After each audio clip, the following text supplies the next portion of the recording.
Good afternoon everyone, welcome to my channel. आज हम पढ़ने वाले हैं साइंस का फर्स्ट चैप्टर बायोलॉजी का life process. So come to the point, biology chapter 1 life process. आज हम ये पढ़ने वाले हैं। ओके, देखिए लाइफ प्रोसेस। सबसे पहले हम ये सोचते हैं कि जो हमारा चैप्टर है लाइफ प्रोसेस, वो उसकी डेफिनेशंस क्या होना चाहिए। नॉर्मली हम जानते हैं कि लाइफ प्रोसेस वो होती है जो प्रोसेसेस हमारी लाइफ में होती रहती हैं, हमारी बॉडी में होती रहती हैं, that is called life process. बस इन डेफिनेशन इसको कैसे हम डिटेल में बता सकते हैं। देखिए, the processes that are necessary for an organisms to stay alive, जो जीने के लिए प्रोसेस जरूरी होती हैं उसको हम बोलते हैं लाइफ प्रोसेस। इसमें आते हैं न्यूट्रिशन, न्यूट्रिशन कैसे प्रोवाइड्स हो, respiration, transportation, excretion and circulation and so on processes जो हमारी लाइफ में चलती रहती हैं।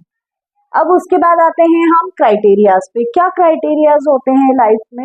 एक तो होता है ग्रोथ, दूसरा होता है मोमेंट। अब आते हैं हम न्यूट्रिशन पे। सबसे फर्स्ट जो हमने एग्जांपल दिया था न्यूट्रिशन। न्यूट्रिशन क्या होता है? न्यूट्रिशन हम जानते हैं जो चीजें हम इनटेक करते हैं वो हमारे बॉडी के ऑर्गन्स में जाकर न्यूट्रिशंस प्रोवाइड करती हैं। जैसे कि प्लांट्स में भी ऐसा ही होता है कि हम उसमें वाटर डालते हैं, ऊपर से सनलाइट आती है, तब वो ग्रोथ करता है। इसको बोलते हैं न्यूट्रिशन प्रोवाइड करना। देखिए, न्यूट्रिशन की डेफिनेशंस देख लेते हैं हम। It is the process in which organisms takes in food, utilises it to get energy for the growth and repair maintain. देखिए, इसमें क्या होता है, जैसे अगर हमने न्यूट्रिशन प्रोवाइड किया प्लांट्स को, वो ग्रोथ करेगा, यूटिलाइज करेगा उस एनर्जी को, और फिर आगे जाके मेंटेन होके वो एक अच्छा प्लांट बन जाएगा। एज इट इज सेम हमारी बॉडी में न्यूट्रिशन, हम वाटर इंटेक करते हैं, फूड इंटेक करते हैं एंड सो ऑन चीजें, मिनरल्स, न्यूट्रिशंस जो भी इंटेक करते हैं, विटामिन, प्रोटीन्स, वो सारी चीजें बॉडी में कंक्लूड होके एनर्जी प्रोवाइड करती हैं एंड हमारी बॉडी की ग्रोथ में हेल्प करती हैं। नाउ अब हम आते हैं टाइप्स ऑफ न्यूट्रिशन में। टाइप्स ऑफ न्यूट्रिशन क्या होता है? ऑटोट्रॉप्स न्यूट्रिशन होता है और हेटरोट्रॉप्स न्यूट्रिशन होता है। ऑटोट्रॉप्स न्यूट्रिशन वो होता है जो अपना खाना खुद यानी कि सेल्फ बनाते हैं। हेटरोट्रॉप्स वो होते हैं जो डिपेंड्स करते हैं अदर पीपल्स पे। देखिए, जैसे सेल्फ न्यूट्रिशन फूड, ऑटोट्रॉप्स, ये फोटोसिंथेसिस की प्रोसेस होती है। प्लांट्स में होता है फोटोसिंथेसिस। नेक्स्ट आते हैं हम हेटरोट्रॉप्स में। Okay, depends on other for food. अब पीपल्स को तो खाने से रहे हेटरोट्रॉप्स की, भाई पीपल है तो पीपल को ही खाएंगे, नहीं, ऐसा सिर्फ प्लांट्स एंड एनिमल्स की जनरेशंस में होता है। जैसे ये दो टाइप के होते हैं, पैरासाइटिक एंड सेप्रोफाइटिक। ये डिपेंड करते हैं अदर्स के फूड पे। एग्जाम्पल, अगर लॉयन है तो वो फ्लैश खाने के लिए करेगा। इसी प्रकार छोटे छोटे से जो होते हैं वो होते हैं parasitic and saprophytic. Parasitic are of two types, endoparasitic and exoparasitic. जो एंडोपैरासाइटिक होता है उसमें आता है राउंड फॉर्म आपने देखा होगा बारिश के टाइम पर। एक्सो में आता है लाइस। नेक्स्ट सेप्रोफाइटिक आता है बैक्टीरियाज के फॉर्म में, बैक्टीरिया जो होते हैं। नेक्स्ट होता है होलोजोइक बोले या सिम्बायोसिस, आपने अपनी प्रीवियस क्लासेस में 7th 8th में पढ़ा होगा। Symbiosis and holozoic are the same name. इसका एग्जांपल हम अमीबा को दे सकते हैं। नाउ अब हम पढ़ने वाले हैं न्यूट्रिशन इन अमीबा। अमीबा में न्यूट्रिशन कैसे होता है ये देखें हम। Ingestion, digestion, absorption, assimilation and egestion, ये 5 प्रोसेसेस होती हैं। हमने इसका डायग्राम भी बनाया है बिल्कुल, और फ्लो चार्ट के फॉर्म में आप लोगों को समझा रही हूँ ताकि आपको याद करने में बहुत ही इजी पड़े। अब देखिए, फर्स्ट प्रोसेस होती है इंजेशन। इंजेशन में क्या होता है? Taking in food. सबसे पहले इंजेशन में फूड को इनटेक किया जा रहा है। सेकेंड प्रोसेस हो रही है digestion, breakdown of complex into simpler.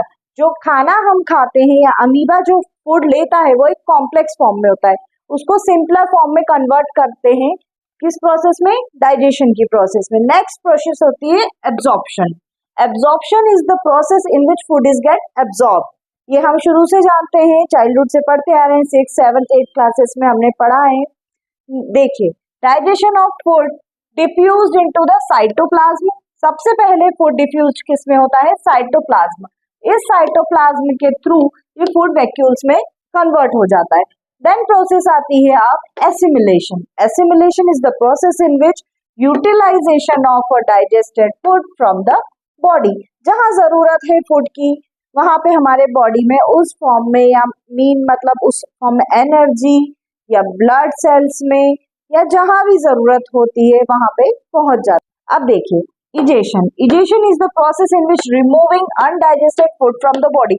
अब देखिए काम की जो चीजें रहती है वो तो बॉडी ने हमारी एब्जॉर्ब कर ली, उस सेल्स तक प्रोवाइड कर दिया, प्रोटीन विटामिन मिनरल्स जो भी चीजें थी, कैल्शियम जो हमने लिया वो एसिमिलेशन की प्रोसेस के थ्रू।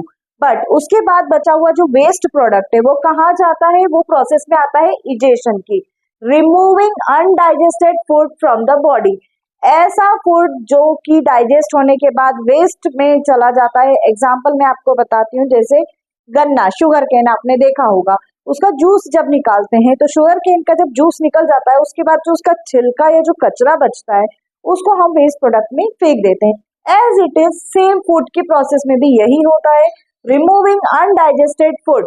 जो खाना पच नहीं पाता है, जो सेल्स तक प्रोवाइड नहीं हो पाता है, वेस्ट हो जाता है, उसको हम बॉडी के थ्रू आउट कर देते हैं। इस प्रोसेस को हम डायग्राम के थ्रू भी समझ सकते हैं। देखिए आप, ये डायग्राम बनाया हुआ है मैंने। इसमें सबसे पहले अमीबा है, इसमें फूड पार्टिकल्स जा रहे हैं, अब फूड पार्टिकल्स गए, सेकेंड प्रोसेस हुई डाइजेशन की, एब्जॉर्ब किया इन लोगों ने सूडोपोडिया, यहाँ पे क्रिएट हो रहे हैं फूड वॉक्यूल्स, आप देख पा रहे हैं। फूड पार्टिकल्स भी अलग अलग मैंने शो करे हुए हैं, एंड देन वेस्ट प्रोडक्ट के थ्रू ये निकल जाएगा। इस फ्लो चार्ट के थ्रू आप वेरी इजीली लर्न कर सकते हैं। If you want to note down then you note down, to skip don't skip my video, because अगर आपने एक भी चीज स्किप की तो पूरी प्रोसेस में आप कंफ्यूज हो जाएंगे। गाइस, अब हम पढ़ते हैं न्यूट्रिशन इन ह्यूमन बीइंग। अभी हमने पढ़ा था न्यूट्रिशन इन अमीबा, अब हम पढ़ने वाले हैं न्यूट्रिशन इन ह्यूमन बीइंग। तो ह्यूमन बीइंग में कैसे होता है न्यूट्रिशन? फर्स्ट एलिमेंट्री कैनाल होती है, एलिमेंट्री कैनाल से माउथ में एलिमेंट्री कैनाल क्या होती है? अब आप मुझसे पूछेंगे व्हाट इज एलिमेंट्री कैनाल, सो मैंने यहाँ पे डेफिनेशन में मेंशन किया हुआ है व्हाट इज एलिमेंट्री कैनाल, उसकी डेफिनेशन ही यहाँ पे मैं आपको पढ़ के बताती हूँ।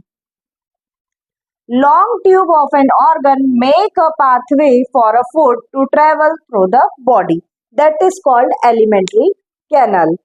Next, अब हम इसमें पढ़ने वाले हैं माउथ। एलिमेंट्री कैनाल माउथ से जाता है ईसोफेगस में, ईसोफेगस से स्टमक में, स्टमक के बाद आता है फूड स्मॉल इंटेस्टाइन में, जहाँ पे हम सभी जानते हैं कि स्मॉल इंटेस्टाइन है लार्ज इंटेस्टाइन, जहाँ पे फूड हमारा एब्जॉर्ब। गाइस, अब देखिए जो स्मॉल इंटेस्टाइन में फूड एब्जॉर्ब हो रहा है उसके बाद कहाँ आ रहा है? लार्ज इंटेस्टाइन में। लार्ज इंटेस्टाइन के बाद में आ रहा है फूड, मतलब जो वेस्ट प्रोडक्ट होता है, तो फूड बचा नहीं उसमें, जो वेस्ट प्रोडक्ट है वो एनएस के थ्रू आउट हो जाता है। ये पूरी जो प्रोसेस है इसको आप नोट डाउन कर लीजिए, ये इजीएस्ट फॉर्म है समझने के लिए एंड लर्न करने के लिए, मेंस तक के लिए। सो इसके थ्रू आप अगर डाइजेशन प्रोसेस आती है अमीबा की, तो अमीबा भी मैंने फ्लो चार्ट में बना के बताया आप लोगों को। ह्यूमन बीइंग का भी न्यूट्रिशन मैंने फ्लो चार्ट में बना के बताया है। Due to the flow charts we can easily read. अब हम पढ़ने वाले हैं ह्यूमन डाइजेस्टिव सिस्टम। ये भी एक इम्पॉर्टेंट क्वेश्चन है, फर्स्ट चैप्टर का टॉपिक है। इसमें हम देखते हैं क्या पढ़ेंगे। इसमें हम पढ़ेंगे पहले माउथ, एसोफेगस एंड स्टमक। इसमें सबसे पहले हम सिर्फ 3 ही चीजें पढ़ेंगे, उसके आगे मैं आपको बताऊंगी बिकॉज इसमें बहुत सारा सा मटेरियल है पढ़ने के लिए। माउथ में क्या होता है? सलाइवरी ग्लैंड जिसमें सिक्रीट होती है, उसके बाद हमारा बनता है सलाइवा, देन होती है, अब उसके बाद में आता है ईसोफेगस। ईसोफेगस में क्या होता है? ट्रांसपोर्टेशन ऑफ फूड, पहली प्रोसेस होती है कि फूड ट्रांसपोर्ट होता है माउथ से ईसोफेगस में, देन अलाउज पेरिस्टलेटिक मूवमेंट। पेरिस्टलेटिक मूवमेंट क्या होता है? जिसमें फूड को पुश किया जाता है स्टमक में, मैंने यहाँ पे लिखा हुआ है साइड में, to push food towards stomach.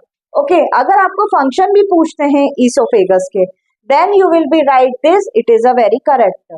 Then आता है स्टमक। अब स्टमक में क्या होता है? स्टोर होता है चम द फूड। सेकेंड प्रोसेस होती है मेक मीडियम एसिडिक, एसिडिक से वो कहाँ जाता है? Digested protein protect inner lining of the stomach. अब जो एसिडिक मीडियम होता है हमारे पेट में सिक्रीट होता है भाई HCl, जो कि हाइड्रोक्लोरिक एसिड होता है, वो एसिडिक फॉर्म में होता है। अब ऐसा हो तो हमारे स्टमक की मतलब वॉल्स तो खराब हो जाएंगी, पर ऐसा नहीं हो पाता है। ये मीडियम बनाते हैं उसको स्टमक की लाइनिंग्स पे। देन किल्स जर्म्स, ये जर्म्स को क्या कर देते हैं, किल्स। अब स्टमक जो है हमारा वो क्या सिक्रीट कर रहा है भाई, इससे भी तो कोई पूछो कि तू क्या चाह रहा है, इसमें हम फूड डालते जा रहे हैं, वाटर इंटेक किए जा रहे हैं, बट इसको समझ ही नहीं ये इसकी प्रोसेसेस अलग टाइप की होती है। स्टमक क्या करता है, गैस्ट्रिक ग्लैंड सिक्रीट करता है। क्या सिक्रीट करता है, गैस्ट्रिक ग्लैंड्स। गैस्ट्रिक ग्लैंड्स क्या बनाती है, गैस्ट्रिक जूस बनाती है। गैस्ट्रिक जूस कैसे में क्या चीजें इंक्लूड होती है, उसमें एक HCl इंक्लूड होता है, पेप्सिन इंक्लूड होता है एंड म्यूकस इंक्लूड होता है। अब हम पढ़ने वाले हैं स्मॉल इंटेस्टाइन। स्टमक तक हमने पढ़ लिया, अब आता है 4th नंबर पे small intestine. Small intestine associated by 2 glands, liver and pancreas. Livers में क्या होता है, लीवर सिक्रीट करता है बाइल जूस जो कि स्टोर करके रखता है, उसमें जाता है गॉल ब्लैडर में। देन आता है पेनक्रियाज। पेनक्रियाज में 3 टाइप्स के होते हैं, क्या होते हैं आप बता सकते हैं मुझे, क्या होते हैं?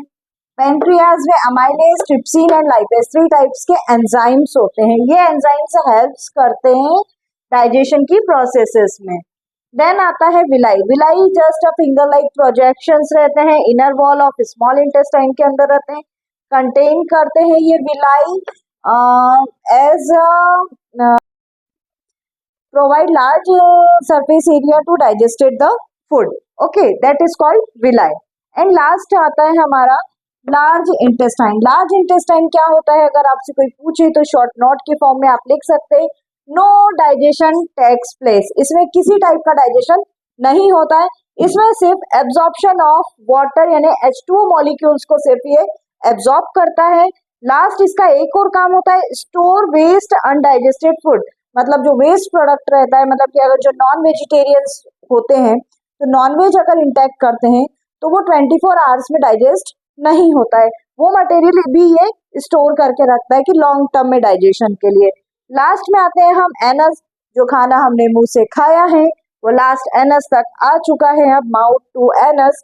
एनस में क्या होता है, opening to remove waste product. यहाँ पे हमारा पूरा का पूरा ह्यूमन डाइजेस्टिव सिस्टम खत्म होता है। ये हमने सिर्फ 6 पॉइंट्स में खत्म कर दिया है।